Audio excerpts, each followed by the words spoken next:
Atë vetëm Edi Rama. Dhe nëse pe një status pardiem duket që nxori nxori Rama që tha mbreti u drejtua Skënderbeut. Për Skënderbeun, po, mbreti. Mbreti është Skënderbeu në histori, po mbreti I gjallë këtu me sa duket që ka Edi Rama. Se ka marrë pushtet të jashtëzakonshëm.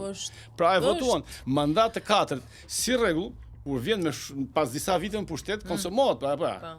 Ndërkohë shtoj vota. Sepse një pyetje kështu njerëzore, naive, a nuk të vel një ditë pushteti domethënë Dgjoj, Edi Rama me sa e njoh, që besoj e njoh mirë se ka punuar dikur te Gazeta Koha Jon 5 vite, në kohën e 91-97-s, Koha Jon e famshme, që dikur punonte edhe një Gjerzefi nëse e njeh, edhe gazetar që ishin të famshëm që janë gjithë drejtues të medias. Por po të them që Rama duke njohur është tip që akuza ka sa dush kur vjen pushtet. Edhe ti po ti je nesër ministër, kryeministër, thon akuza ja dha këtë dhe atë se kështu është kjo dunja në Shqipëri. Por ai duke menduar me idenë për të mbetur në histori, që kështu e ka fiksimin për të mbetur në histori dhe kështu ka thënë, duhet të mbetem në histori. Mendoj që gjitha e skanon, e skicon, e fantazon si një njeri që të kujtohet pas 1000 vjetësh që në kohën e Edi Ramës. Kështu mendoj. Punon. Kështu që motori I tij gjiron akoma, është I fuqishëm, prodhon energji, prodhon ide, dhe fakti që fitoj që nuk duhet fitonte kaq thellë, po ta them edhe një herë, nuk duhet fitonte për mua, sepse kur ka kaq shumë pushtet, njeriu nganjëherë unë mendoj që mund të jetë kaq I qartë se është mandati I fundit, nuk do ketë mandat tjetër, besoj. Por atë që ka thënë që premtojnë fushat, që kapi mirë mekanizmin për pasaportë europiane, fal. E kapi me mjeshtri dhe mendoj që do ta realizoj. Do ta realizoj sepse e para për të ngelur në histori, që unë e bëra Shqipërinë be, me atë fantazi, me atë ide punon. E dyta, të gjithë kemi interes, apo absolutisht, po të kesh pasaportë, është europiane, në kuptimin të gjithë kemi interes, kemi fëmijë, kemi brez tjetër. Po ti je shumë mirë që kjo nuk varet nga qeveria. Nuk varet, varet nga qeveria, sepse ke disa grup kapitujsh që do t'i plotësosh. Ne nuk e dim se e tha, meqense e përmendë Gjerzefi dje këtu. Ne nuk e dim në 2030 na do jetë vetë Bashkimi Evropian njëherë. Atë nuk e kemi në dorë, asun as Gjerzefi. Kjo është diçka, por problemi është që ti ke një union, ke një bashkim, ke një që është Europa. Dakor, ti ke objektiv, po. Por punon për të punuar për të futur.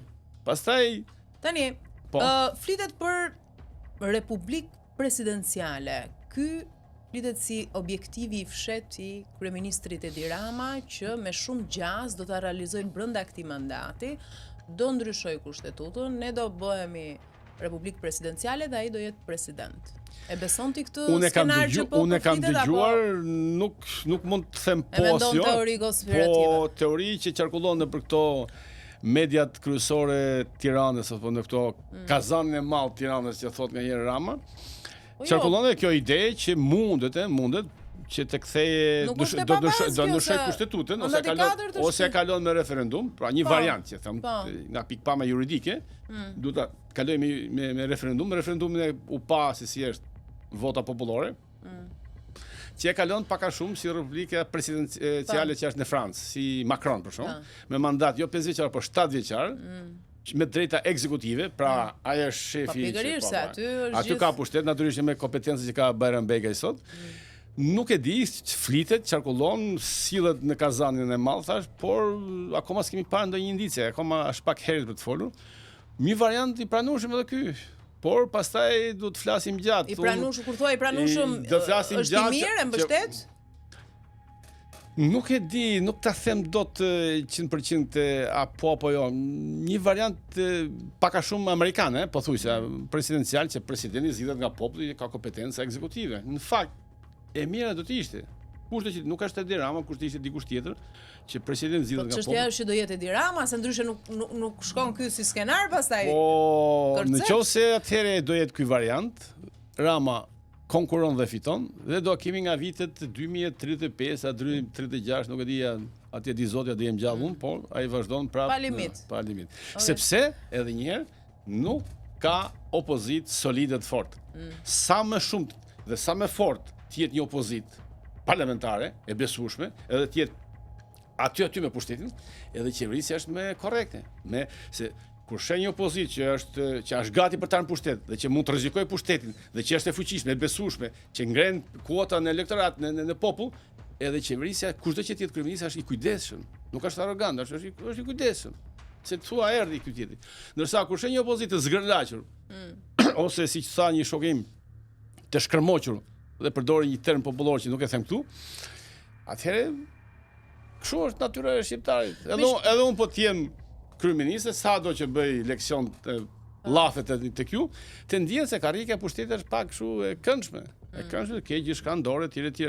Por edhe një herë them që nuk besoj ta realizoj këtë, nuk besoj. Megjithëse thash edhe një herë qarkullon mejhaneve mediatike të Tiranës gjithandej që mund ta bëjë. Megjithëse po flasim për këta presidentët e përjetshëm, më kujtua tani Turqia, Erdogan se ka uruar akoma. Si vonë. Po tani nuk është kusht patjetër me vrap për të uruar mesnat. Erdogan do vjen. Ka kaluar 3 ditë? 4 ditë? Pa mrak mund ta uroj sot nesër mos u. Po nga që janë kështu këto. A vjen në Tiranë? Fakti që vjen në Tiranë, urim është, se ka një që nuk është dakord me ty. Pra që ke vjedhur zgjedhjet, ke bërë këtë, ke shkel këtë, siç thot tani doktori, nuk të vjen fare, që një mënyrë për të thënë që është çon zëvendësin. Po gjithë liderët të jenë këtu. Dhe kjo në fakt në Erdogani këtu. Mos di që do jetë Erdogani. Po edhe Erdogan janë edhe liderët. Janë edhe liderët përveç Bashkimit Evropian dhe të Ballkanit, janë edhe ca. Okej, do vi personalisht Erdogan, unë kështu sipas informacioneve që kam vjen edhe Erdogan. Ndoshta sjell përfaqësues se Erdogan do ishte bërë. Erdogani në farë mënyrë është mik i kryeministit. Ne e dimë, nuk ka ndryshuar gjë. Patjetër. Por edhe gjë tjetër, kjo e Komitetit Evropian politik që quhet, ardha në Tiranë është në fakt një reklam marketing për Shqipërinë. Pavarësisht është marketing direkt, personal për Ramën. Po fasade është kjo. Po s'ka asnjë vendimarrje, asnjë fuqi ekzekutive. Fal. Po si? Kjo është një farë mënyrë natyrisht që shton kuotat e Ramës personale në arenën ndërkombëtare, po edhe të Shqipërisë. Edhe Shqipëri, vinë mediat e huaja. Po nuk ka rol vendimarrës ky lloj takimi. Po e dimi që nuk ka rol vendimarrës, po është një reklam marketing turizmi. Marketing fasad ndryshe. Ja, fasad mos e ke gabim. Okej. E ke gabim. Jo, nuk thash fasad në kuptimin e keq, ë. E mirë. Po fasad varet sepse ka një konotacion pak negativ, ka një konotacion negativ kjo që thua ti fasad. Reklam, pra, okay. Reklam. Ja, bukur. E gjetë fjalën, ja, bukur. Ja me këtë reklam. Ja, unë mbyll këtë pikë, po. Okej. Tani Tirana, e lexojmë pak rezultatin e Tiranës. 19 me 13, sepse mandatin e dytë e merr Agron Shehaj. Akoma s'është vendosur që mirë, po, ky është trendi, se ka ca vota. Situatën momentale flasim. Kjo çfarë ta thash edhe herë, kjo është skandaloze për opozitën. Vjen keq tash. Opozitë në Tiranë që është pjesa si themi elitare, pjesa me arsimuar, që kanë ardhur nga gjithë rrethet, pak a shumë po themi pjesa me kultivuar që dhe fiton thellë PS-ja. Fillon thellë PS-ja. Një rezultat i frikshëm në Fier po ashtu. Ndryshe nga çdo herë tjetër. Atje është një triumf i Belinda Ballukut të merr ndaj Gazbardit. Personal thua. Po 12 me 4 apo? 12 me 4. 12 me 4 është një ashtu. Edhe ky i Elbasanit, Mazniku, 10 me 4. Pra edhe një herë kthehemi prapë ajo fillimit, po shkurt që besoj edhe emisionit mbaron se ke minutat të caktuara, nuk besoj s'kemi çfarë themi më tepër. Vazhdo. Edhe një herë, jo, nuk vin për të mbushur orarin. Po mbaroj mendimin tani. Po unë s'kam mbaruar pyetjen. Gjërat, po ja, pyetjet kryesore këto, se mund bëj unë pyetje, se jam gazetar. Të lutem, të kam ftuar unë kur të më ftosh ti. Dakor. Atëherë, çfarë pyetësi? Po ja pra për këtë lloj rezultati, sidomos në këto qarqet më të mëdha, domethënë një rezultat shpartalluar. E thash te para, që faji doktorit, sa ai është i zoti i shtëpisë. Po edhe një herë, nëse të kujtohet që thash, nëse do kishte fituar doktori, do ishte festë e madhe, hero kombëtar doktori, demokratët në qiell. Po kur humbi, do marrësh përgjegjësi. Si zot shtëpi kështu është. Nëse të ecin punë mirë në shtëpi, je i kënaqur. Dhe ai meritet zotit shtëpisë thon, babaja ju. Ndërsa kur dështon për çan sherrri më thon, i faj zotit shtëpisë. Tani faj është i doktor Berishës. Do një herë të them. Jo, më dakord. E ka bërë epokën e tij. Ka bërë historinë e tij, më lë ta them. Se mund të ketë demokratë që na ndjekin i ngel hati, po themi të vërtetën.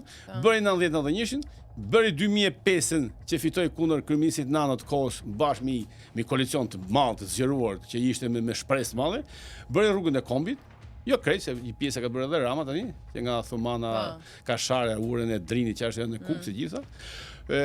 Hoqi vizat në Bashkimin Evropian, në Europë. Tani nuk ka qarë, mori Bashës partinë prapë jam morë, tregoj që unë jam lider, dhe kështu është lider vërtet. Lider historik, lider shpirtëror është Berisha, nuk është Basha. Tani për ta bitis misionin nuk ka për ta bitisur. Po të ishte për ta bitisur, e bitiste para zgjedhjeve, kur tha, që se ma men, ju dhe gjithë teleshikuesit tu i nderuar, që tha, nuk futemi në zgjedhje me këtë kryeministe që na vjedh zgjedhjet. Do bëjmë qeveri teknike, pa diskutim. Ngritën turma, bërtitën, thënë, roft Berisha. Pse u fut në zgjedhje?